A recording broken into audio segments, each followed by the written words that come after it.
আর এবার খোদ নিরাপত্তারক্ষীদের তাণ্ডবে আতঙ্কিত নর্থ সাবারবান হাসপাতালের ডাক্তার নার্সরা। মুক্ত অবস্থায় ডাক্তারদের দরজায় লাথি তাণ্ডবের অভিযোগ। দুই অতিরিক্ত নিরাপত্তারক্ষীকে ইতিমধ্যে গ্রেফতার করেছে পুলিশ। ধৃত দুই নিরাপত্তারক্ষীর নাম ধর্মেন্দ্র প্রসাদ ও সৌরভ দে। আগেও একাধিকবার এই দুই নিরাপত্তারক্ষীর বিরুদ্ধে অভিযোগ ওঠে, যদিও কোনো পদক্ষেপ করা হয়নি বলে অভিযোগ হাসপাতালের সুপারের।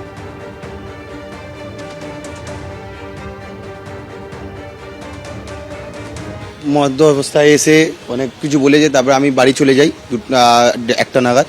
তারপরে 2:15 সময় ডক্টর আমাকে ফোন করে বলছে এই করছে। আমি ডক্টরকে বললাম যে বন্ধ করে দিন দরজা, আপনি শুয়ে পড়ুন।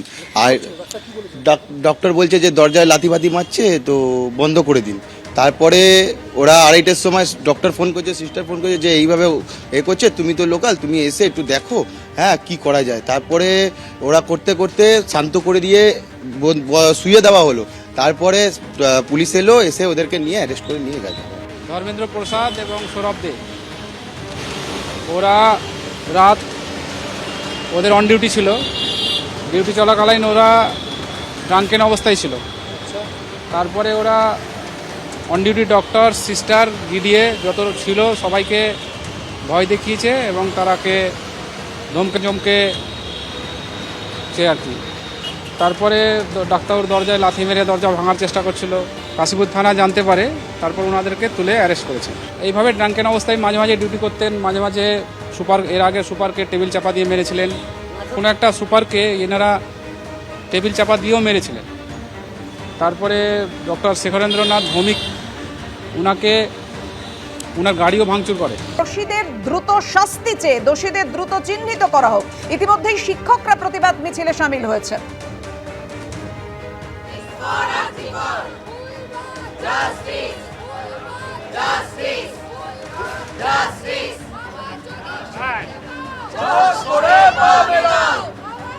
শিয়ালদা থেকে শ্যামবাজার পর্যন্ত শিক্ষকদের এই প্রতিবাদ মিছিল। সমাজের সব স্তরের মানুষজন, সব পেশার মানুষজন, তারা প্রত্যেকেই চাইছেন দোষীদের দ্রুত চিহ্নিত করুক সিবিআই এবং বিচার পাক নির্যাতিতা। আর সেইভাবেই প্রতিবাদ মিছিল আমরা দেখতে পাচ্ছি। আমাদের সঙ্গে রয়েছেন আমাদের প্রতিনিধি ঐশী। ঐশী, জানাও আমাদের। ঠিক আছে, একেবারে যেমনটা দেখতে পাচ্ছ এই মুহূর্তে শিয়ালদা থেকে একটি মিছিল বেরিয়েছে শ্যামবাজারগামী। তারা এখান থেকে এপিসি রোড ধরে মূলত মানিকতলা খান্না হয়ে শ্যামবাজার পৌঁছবে। রাজ্যের যত বেসরকারি সরকারি স্কুলের শিক্ষক শিক্ষিকারা রয়েছেন তারা এই মিছিলে পা মিলিয়েছেন এবং তারই সঙ্গে টিচার্স ফর আরজিকর নামে তারা একটি বলা যেতে পারে এক ছাতার তলায় এসেছেন এই সংগঠনের মধ্য দিয়ে। এবং এই টিচার্স ফর আরজিকরের ডাকে বিভিন্ন কলেজের অধ্যাপক এমনকি অধ্যক্ষরা উপস্থিত হয়েছেন। আজকের এই মিছিল শিয়ালদা মেট্রো স্টেশন থেকে শুরু করে তারা নিয়ে যাচ্ছে শ্যামবাজারের উদ্দেশ্যে। এবং তারা তাদের যে স্লোগান, যেটা শুনতে পাচ্ছ যে জাস্টিস ফর আরজিকর, যে স্লোগান আমরা এই মুহূর্তে দেখতে পাচ্ছি যে রাজ্যের বিভিন্ন মিছিলে প্রত্যেকটি সর্বস্তরের মানুষ পা মিলিয়েছে, সেই সর্বস্তরের মানুষের মিছিলে কিন্তু এই একটাই স্লোগান শোনা যাচ্ছে, জাস্টিস ফর আরজিকর। আজকেও কিন্তু এই স্লোগান দিয়েই কিন্তু শিক্ষক শিক্ষিকারা যারা পথে নেমেছেন প্রতিবাদ মিছিল করছেন এই মুহূর্তে এবং স্লোগান তুলছেন জাস্টিস ফর আরজিকর। শিয়ালদা থেকে শ্যামবাজার পর্যন্ত এই মিছিল যাবে। আমরা কথা বলবো কিছু শিক্ষক শিক্ষিকার সঙ্গে। কি দাবি? আমার যদি শুনতে পান, একটাই দাবি, যেভাবে নির্যাতিতাকে মেরে ফেলা হয়েছে সেটার জন্য সঠিক বিচার হয়।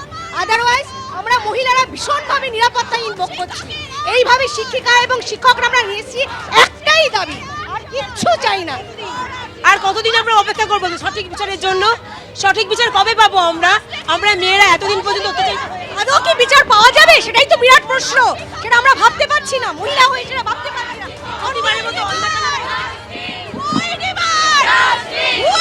প্রত্যেকটি জায়গায় আমরা যে স্লোগান ধ্বনিত হচ্ছে সেই বিচারের দাবিতে উঠলো স্বর, জাস্টিস ফর